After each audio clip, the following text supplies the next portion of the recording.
Hello mga guys, and for today's video ni Inay Ami ay with my boys. Kami ay nagta-travel papuntang kampo dito sa amin kasi doon kami naglalaro ng aming mga sports. Kaming mag-asawa ay sa tennis. Boys ko naman, ayun yung nasa likod namin ay ang aking mga anak, dalawang lalaki. Sila naman ay mga player ng soccer or football. Sila ang aking dalawang anak na lalaki. Ang aming anak nga pala ay dalawang babae at dalawang lalaki. Yung panganay babae at yung pangalawa babae din.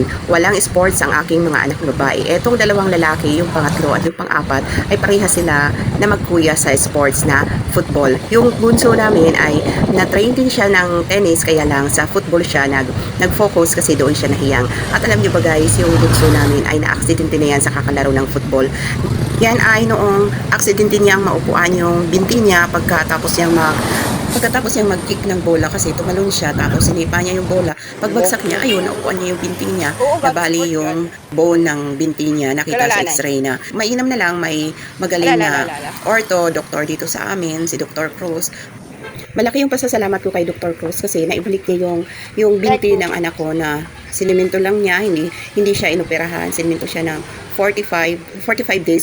After 45 days, tinanggal na yung pagkakasimento ng binti niya. Tapos, na siya, dahan-dahan siyang bumalik sa normal niyang paglalakad. Parang nag-aral pa siyang maglakad noon. At pagka ilang buwan, dahan-dahan na rin siyang bumalik sa paglalaro ng soccer.